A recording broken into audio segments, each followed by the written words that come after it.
Hello friends, आज मैं आपको बताऊंगा कि गाय भैंस के थन व गादी में सूजन, पानी भर जाने का इलाज। बहुत इस तरह कमेंट्स आ रहे थे और फील्ड में इस तरह के केस अब देखने को मिल रहे हैं।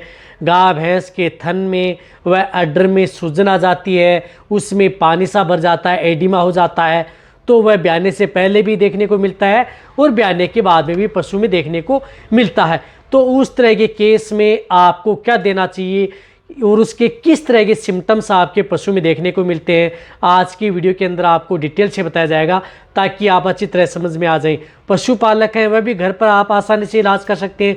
कुछ टेबलेटों के बारे में बताया जाएगा, कुछ वेटरनरियन हैं उनके इंजेक्शनों के बारे में बताया जाएगा ताकि उनका इलाज आराम से वेटरनरियन व पशुपालक दोनों पशुओं में इस तरह की दिक्कत हो जाती है तो कर सकते हैं। कई बार क्या होता है कि दूर दराज एरिया होते हैं, वहाँ पर वेटरनरियन उपलब्ध नहीं हो पाता है पशुपालक के लिए। तो इस तरह के लिए कौन सी इस तरह की बोनस का उपयोग करके पशुओं को ठीक किया जा सकता है और वेटरनरियन होते हैं वो किस तरह से इसका ट्रीटमेंट करते हैं। वीडियो जरूर लंबी होगी, इसके बारे में देखना, पूरा देखना।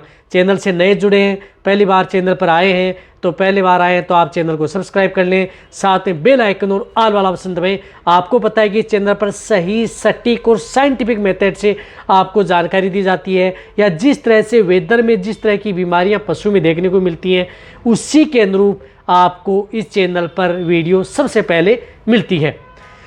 देखो, यदि पशु में इस तरह की दिक्कत हो जाती है, मैं बता रहा हूँ गाय भैंस में इस तरह की दिक्कत हो जाती है तो क्या करना चाहिए। भेड़ बकरियों में दिक्कत हो जाती है तो क्या करना चाहिए। भेड़ बकरियों के लिए आपको जो नया चैनल है विजेंद्र गोट केयर, उसका लिंक आपको डिस्क्रिप्शन में दिया गया है, वहाँ पर जाएँ। जितने जो भेड़ पालक बकरी पालक हैं वहाँ पर आपको हर तरह की बीमारियों के बारे में वीडियो मिलती है, तो उस चैनल को भी आप सब्सक्राइब कर सकते हैं। गाय भैंस के थन में सूजन आ जाती है, अड्डर व थन में आपको ने देखा होगा कई बार पानी सा भर जाता है, जिसे ब्याने से पहले इस तरह की दिक्कत हो जाती है तो बहुत ही ज़्यादा स्वेलिंग हो जाती है, चारों ओर से पानी सा भरा रहता है, साइड में ऐसा निकलता है। कई बार तो क्या है कि थन में इतनी रेड स्वेलिंग हो जाती है, उससे पानी सा भी नॉर्मल पानी सा गिरता रहता है, तो पशु बैठ ही नहीं पाता है। इस तरह की कंडीशन हो जाती है कि पशु को बैठने में दिक्कत होती है। ये ब्याने से पहले भी हो सकता है और ब्याने के बाद में भी पशु में देखने को मिलता है। दोनों ही कंडीशन में पशु की हालत ख़राब हो जाती है, पशु में इतनी स्वेलिंग हो जाती है कि कई बार तो पशु खड़ा ही रहता है, बैठ नहीं पाता है। यदि बैठ जाता है या कहीं पर इस तरह की जगह बैठ जाए पशु, तो कहीं पर कोई कांटा है या कोई और नुकीली चीज़ यदि वहाँ पर गिरी हुई है जहाँ पर पशु रखते हैं तो कई बार इन्फेक्शन भी पशु में हो सकता है, यानी बड़ी दिक्कत भी हो सकती है। तो इन सब के बचाव के लिए आपको करना क्या है, सबसे पहले मैं आपको बता रहा हूँ कि आपको करना है क्या। सबसे पहले मैं आपको इंजेक्शन बता रहा हूँ, उन इंजेक्शनों का उपयोग करके पशुओं को आप आसानी से ठीक कर सकते हैं। तो सबसे पहले जो इस तरह की बीमारी में आपको कौन सा इंजेक्शन लगाना चाहिए, सबसे पहले है CPM इंजेक्शन, यानी क्लोरफेनेरमाइन मेलेट। जिस तरह से एक कैडिस्टीन इंजेक्शन है जिसके अंदर साल्ट आता है क्लोरफेनेरमाइन मेलेट, ये इंजेक्शन इस तरह की डिजीज़ के अंदर या इस तरह की दिक्कतें हो जाती हैं पशु में तो आपको ज़रूर अपने वेटरनरियन से लगवा लेना चाहिए। ये इंजेक्शन जो गाय भैंस हैं उनमें 10 ml से लेकर के 15 ml इंट्रामस्कुलर ये इंजेक्शन लगता है, तो आपको ये CPM इंजेक्शन ज़रूर लगवाना है, चाहे ब्याने से पहले दिक्कत हुई हो या ब्याने के बाद में दिक्कत हुई हो। इसी के साथ आपको इंजेक्शन कौन सा लगाना है, क्योंकि इसके अंदर एडिमा है, पानी सा भरा हुआ है, तो आपको जिस तरह से इंजेक्शन आता है रिमोट वेट इंजेक्शन आता है जिसके अंदर साल्ट आता है फ्यूसिमाइड, यानी फ्यूसिमाइड साल्ट का जो इंजेक्शन आता है वह इंजेक्शन इस तरह की दिक्कत में पशुओं को ज़रूर लगाना है यदि आपको अच्छा रिजल्ट लेना है।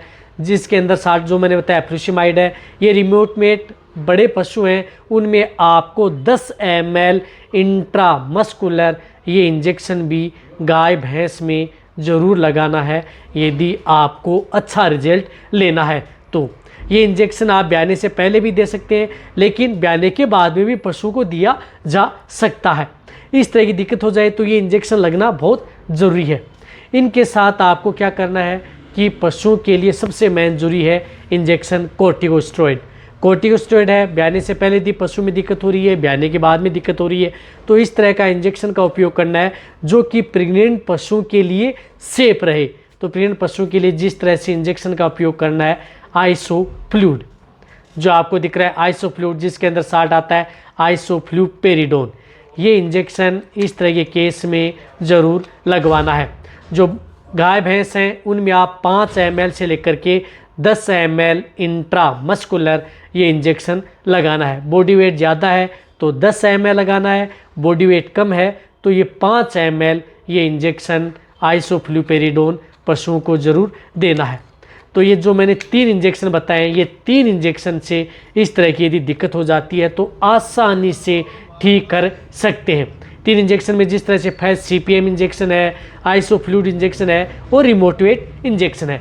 ये इंजेक्शन लगा करके पशुओं को आप आसानी से ठीक कर सकते हैं यदि इस तरह की यदि दिक्कतें हो गई हैं तो।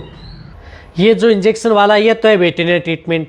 अब यदि पशुपालक यदि आपने जो पशु में इस तरह की दिक्कतें हो जाती है तो क्या करना चाहिए, इसके लिए जिस तरह से एक अलर्गो प्लस बोलस आती है, जिस तरह से VSPL या अदर कंपनी की हो, किसी भी हो, जिसके अंदर साल्ट आता है, क्लोरफेनेरमाइल मेलेट भी आता है हाई, और साथ में इसके अंदर पायरोडोक्सिन हाइड्रोक्लोराइड एंड कैल्शियम ब्रोमाइट आता है। जिस तरह से इस तरह की ये बोलस आती हैं पशु में जो कि आपको प्रयोग करनी है। जिस तरह से ये बोलस है, ये इस तरह की बोलस आती हैं। तो जो गाय भैंस है उनमें 2 बोलस सुबह और 2 बोलस शाम, लगातार 3 दिन आप इस बोलस का उपयोग कर सकते हैं। इसी तरह से दूसरी बोलस आती है जिस प्रकार से फ्यूसिमाइड साल्ट की बोलस भी आती हैं, और जो टेबलेट भी आती है उमन में, जिस प्रकार से लासिक्स टेबलेट है वो है।